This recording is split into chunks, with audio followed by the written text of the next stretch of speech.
I want to look at it and talk about three things.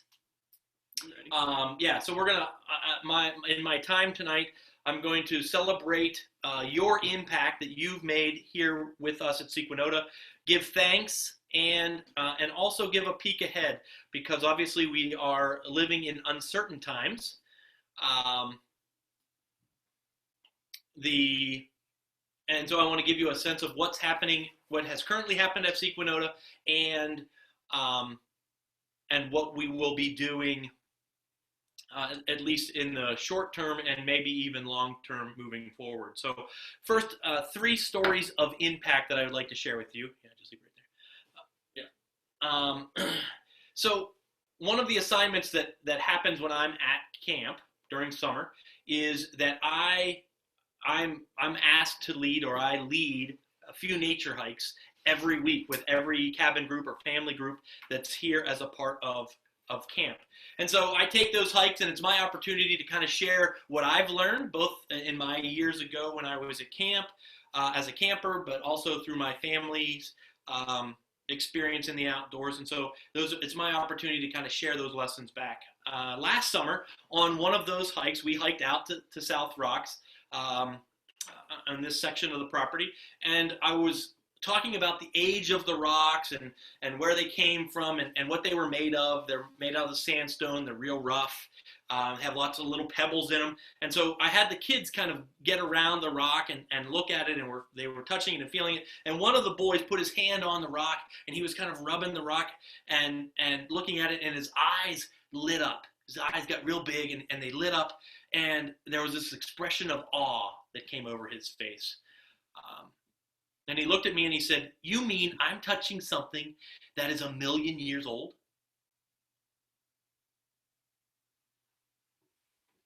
Those moments, as the camp director, I get to see the impact that camp has on kids, and that's one of those moments. Camp is a place where we get to experience awe and wonder at God's creation that surrounds us.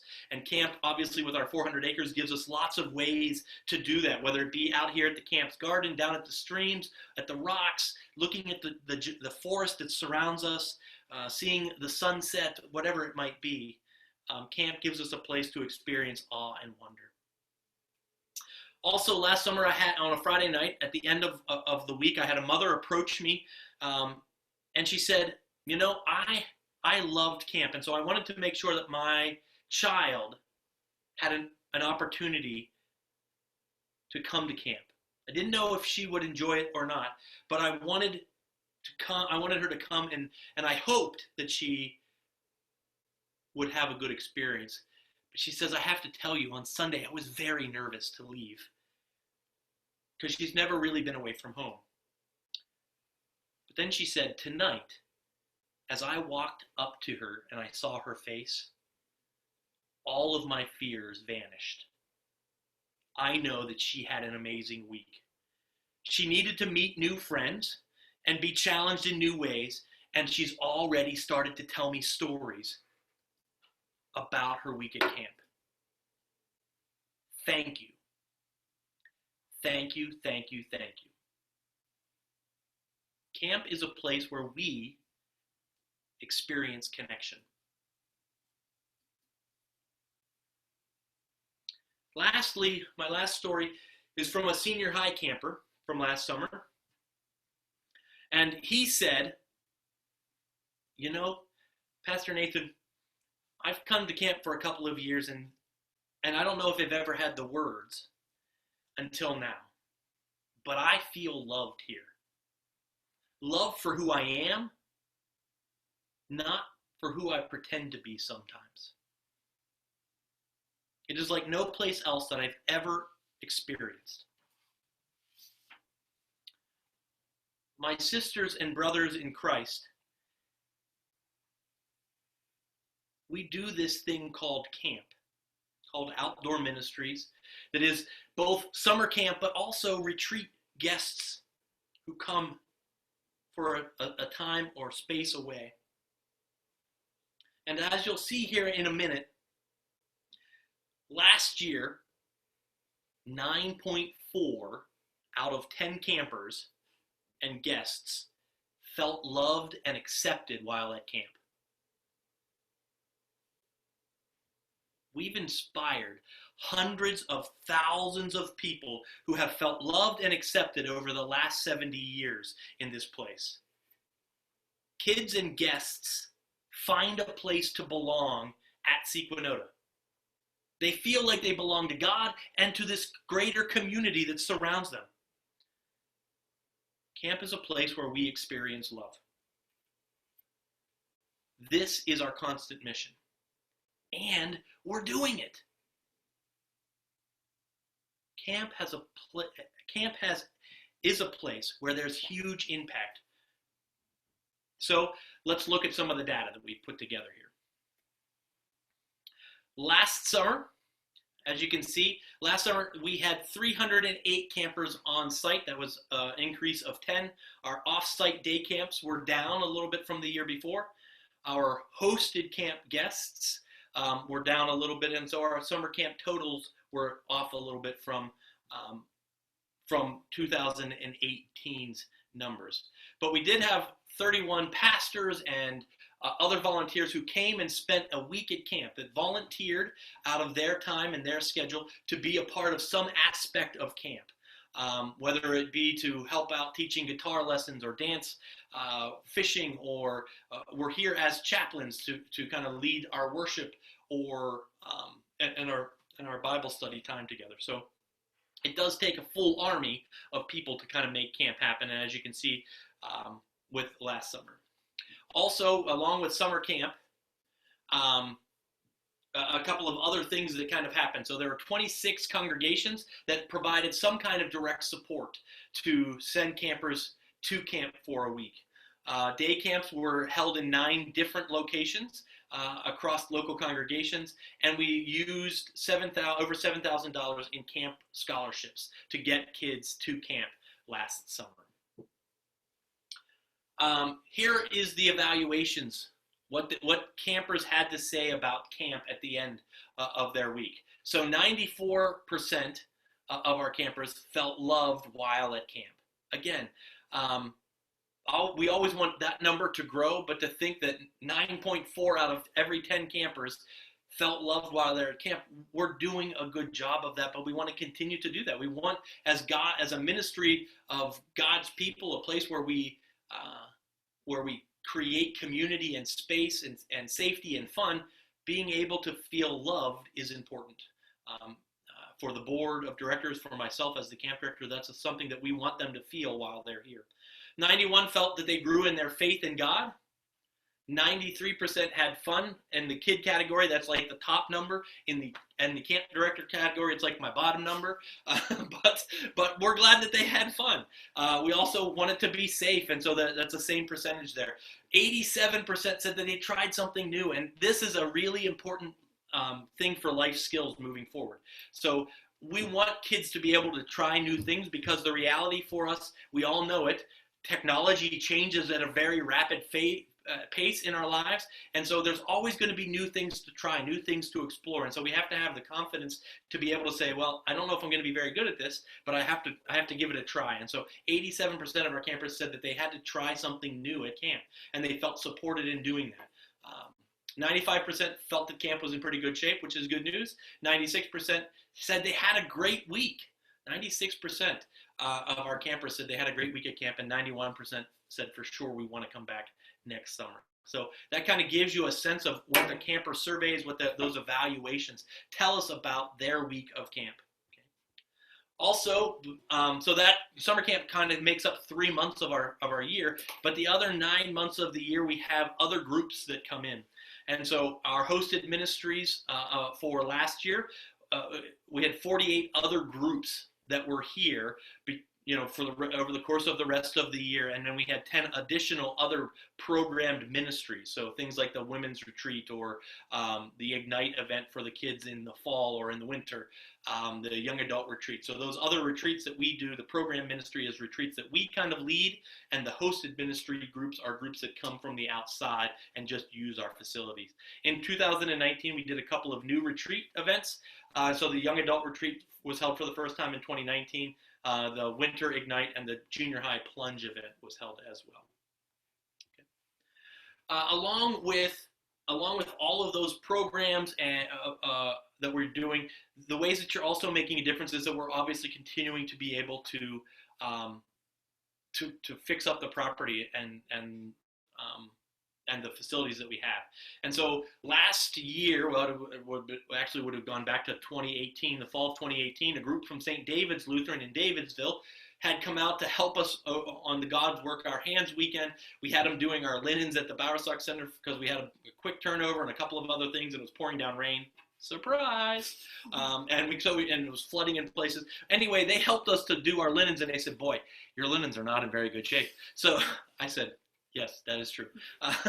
And so they spearheaded a move within the Northern Somerset and Johnstown congregations, and we raised about $8,500, and we've been able to purchase new linens, comforters, curtains, bath mats, etc. for each bedroom at the Bowersock Center. So this is one of those pictures that you can see with the new comforter and the curtain rods are hung up. And so we've been able to do that and have gotten really great response from those guest groups that have come year after year and said, "Wow, you've made an improvement here that's really significant." So thank you to St. David's and the other congregations, kind of across the Allegheny Synod, that kind of helped make that happen because it has made a big improvement.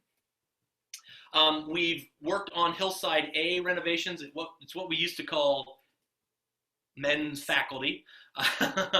And the reason we're not calling it men's faculty anymore is because who wants to go stay at men's faculty? We've changed the names of the cabins up on the hill, and you heard that if you were here earlier and got to see the tour. But that's now called Hillside Lodge, Hillside A, B, and C, to kind of make it kind of a cabin, a community of cabins that we would use for smaller groups that would need a breakout space. And so this is what all of those facilities, we're working to renovate those facilities. This is the completed bathroom and the big gathering, the big bedroom in Hillside A. And so we're working on Hillside B now. The outside is done, and we're working on the interior of that building as well, so that these would match moving forward. So this is Hillside A's renovations. This is, again, has been helped along by volunteers from Monday's Corner. Grace Lutheran in State College has sent several work crews down the last 2 or 3 years to kind of help with this. St. David's men did a lot with the drywall and those pieces. So there's been lots of different congregations that have kind of sent support over the last couple of years as we renovate these cabins.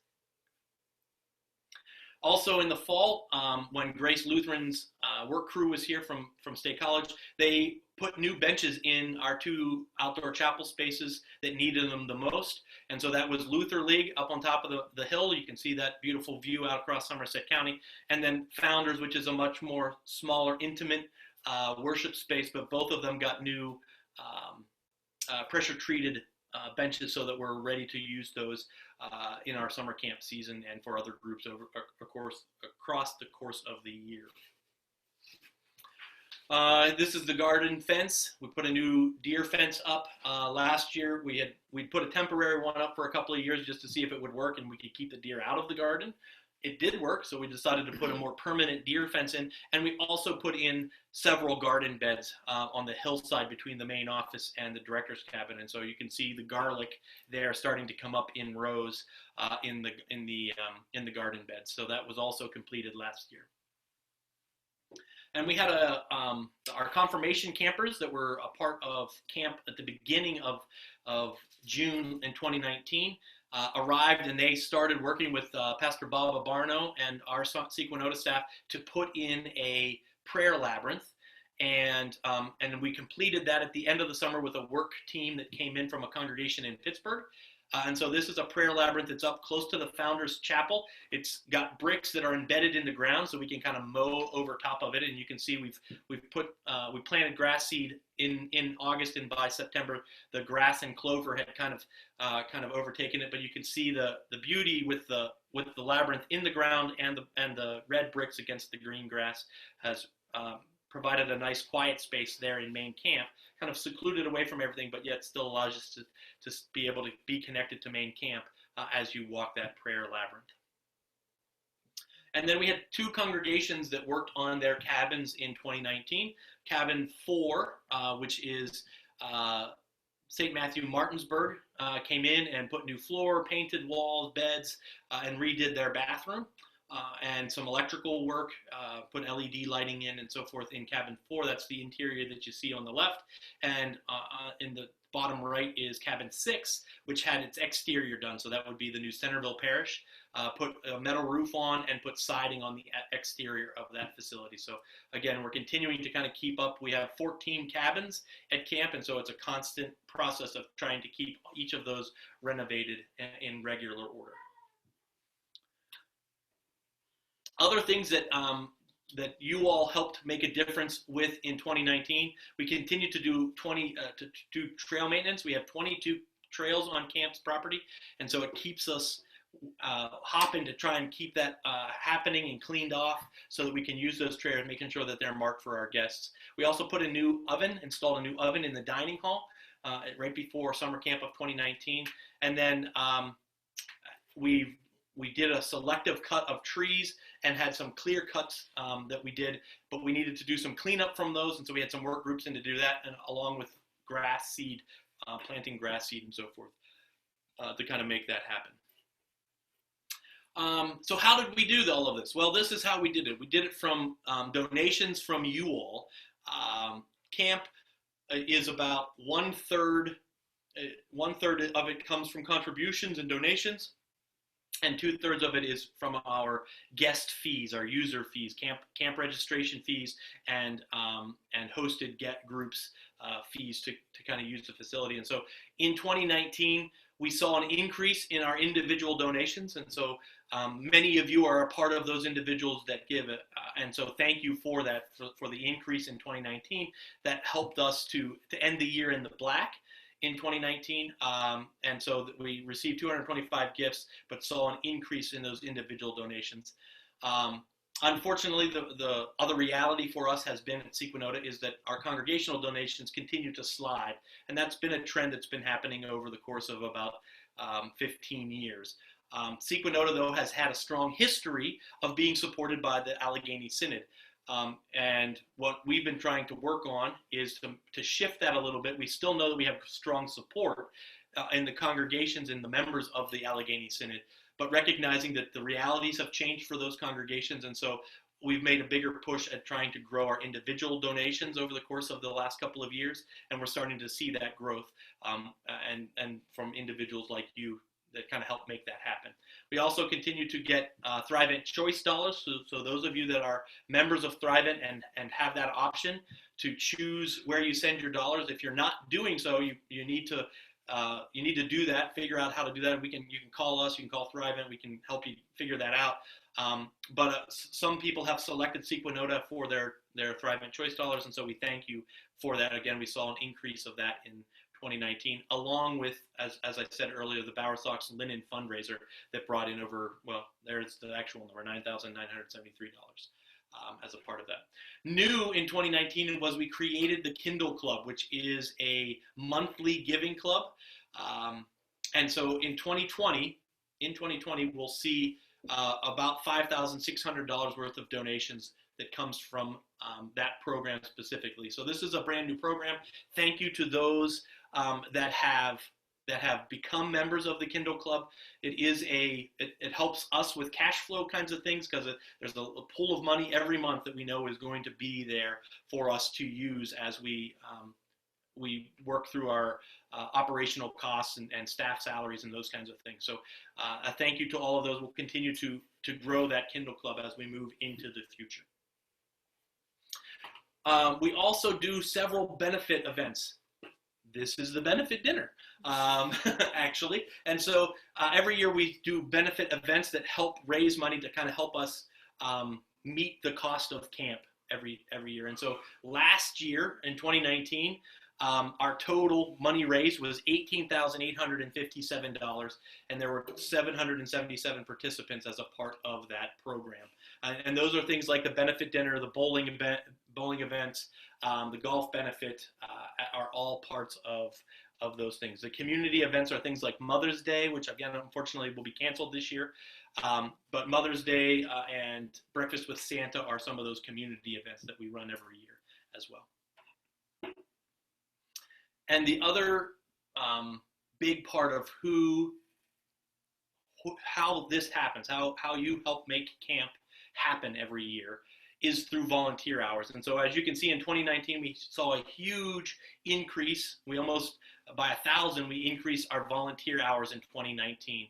And so thank you to all who have given time in lots of many ways. So there's people that serve on committees and boards of Sequanota, but there's also those that come and offer to be here, again, as chaplains or part of program leadership, offer to be here to help with our healthcare facility, offer to fix cabins or be a part of other renovations that we're doing throughout camp. And so as you can see, there's when you total up those hours, it's a value of about $80,000 that's contributed from individuals who are able to give time, give of their time to Sequanota, and 179 individuals volunteered in 2019. So thank you to all of our volunteers. They make a huge impact in what they're able to accomplish, not just that valuation of volunteer hours, but to think about how much work we accomplish every year because of volunteers.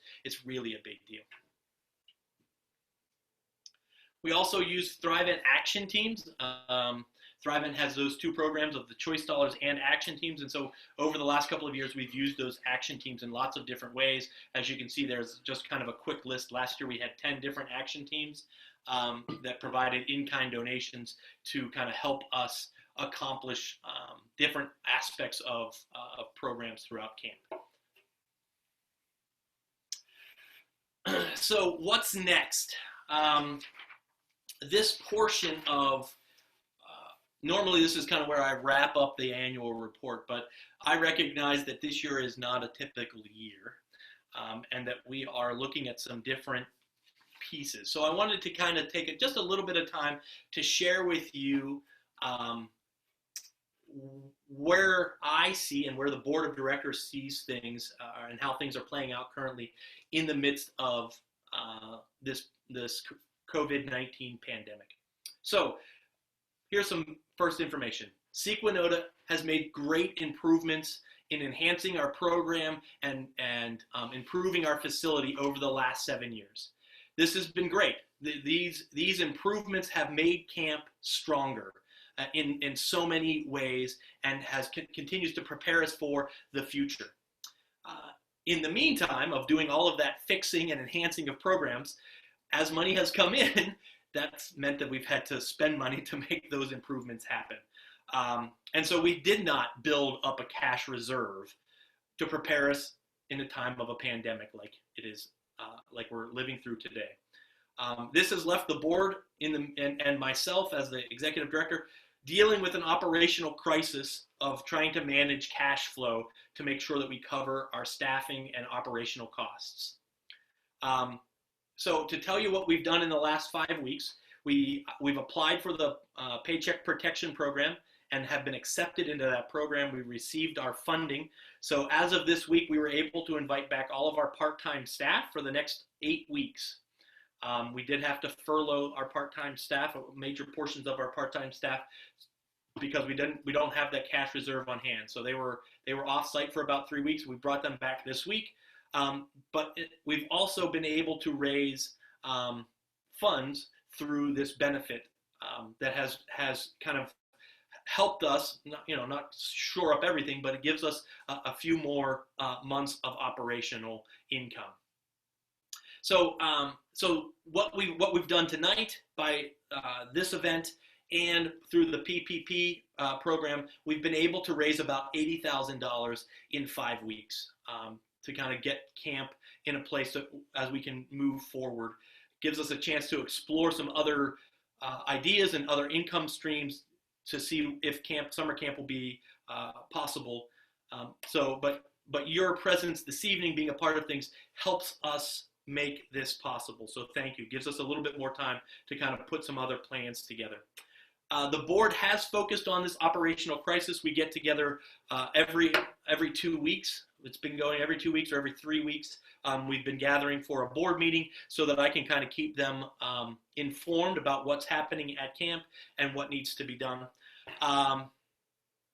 As we manage camp at this time, we also want to be able to keep an eye on those long-range goals that have been driving us for 7 years, and they continue to drive us. And so we don't want to lose steam either through the capital campaign, our master site plan, our strategic plans.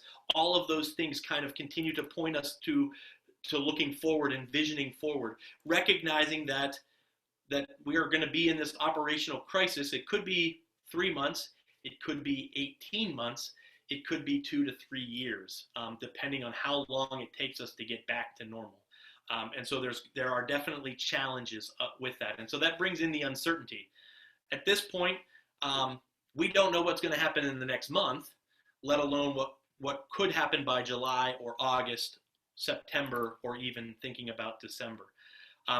What we are doing at Sequanota is we're staying informed both through the American Camp Association, through the CDC and the Pennsylvania Department of Health. We're trying to make sure that we're aware of what the guidelines are and recommendations are, both to keep our staff safe, those that are here and presently working with us, those who will be arriving in another week as we prepare for whatever summer might be, along with the potential of, do we bring even more staff to site because we might be running summer camp. And so all of those things we're trying to be aware of. The other things that we do know is that we know we have campers and families who love Sequanota. We know that, and we know that a lot of times, we're getting into May, but May and June, a lot of people in this area, we still register in May and June. Even though camp is starting, people still register, and so we could easily see 120 to 150 people registering if they know camp is happening still in these days. At this point, the Sequanota board has canceled all of our day camps. So this summer we were to do 13 day camps, 1 on site and 12 in local congregations. All 13 of those have been canceled. Our Bethesda program, which is working with mentally challenged adults here on site, has been canceled. And all of our hosted groups and summer camp have been canceled until July 10th. So through July 10th, everything else, and from now until July 10th, everything has been canceled at this point. We're still waiting to see if maybe we can open camp after that point. Again, we're monitoring things as you all are in your spaces and places as we trying to figure out what's the safest way to do that, and can we do it, both from the health department and again, things are not quite, we're not standing on solid ground to know exactly what the best way forward is. So the board will meet on May 15th, and at that board meeting, we're hoping we may make a decision about the summer. But if we feel like we still need a little bit more information, we may wait until the end of May. I would imagine that for sure we'll make some sort of a decision before the end of May about whether or not summer camp would happen at the very end of the summer, if it were to happen at all. So as the board and I work through this time, I want to kind of share with you what we're looking at. We want to make sure that we protect the asset that is Sequanota. It's been here for 70 plus years, and we want it to be here for 70 more. And so being able to manage this operational crisis as best we can, and be making key decisions as we go forward. The Sequanota Board of Directors has directed me to maintain the safety of our staff, campers, and guests, whatever that looks like, to the best of our ability to be able to do that. And they've also asked that we make sure that we protect the asset that is camp, and that we also keep that long-term strategies and values of camp at our center. So knowing all of that, we don't know what the future has in store for us at this point. But we do trust that, just like in our founding, those of you that aren't familiar with camp's story, Sequanota was formed by the people of this region. We said we wanted a camp. We put teams together to go out and find the right place to raise the funds to do it, and then we made it happen. And so with that history that undergirds us as our foundation, no matter what the future holds, I still think that it's going to take all of us. I know that it's going to take all of us working together to kind of make this ministry happen. And we're going to try and give you as much information as our community to let you know what's happening at Sequanota as we have it. If we don't have new information, we're probably not going to share, but you might get tired of my face. But to be able to share with you what's going on and the challenges that we see, but also the successes that are happening as a part of that. Please know that tonight, though we are not gathered together in one place, know that from Sequanota's perspective, you have helped make tonight very successful for camp. And I thank you for your support and being a part of that. So I've gone way over my time that the girls allotted me, so I'm going to get crap for this later. But are there questions that I can answer for you about Sequanota and where we're at right now?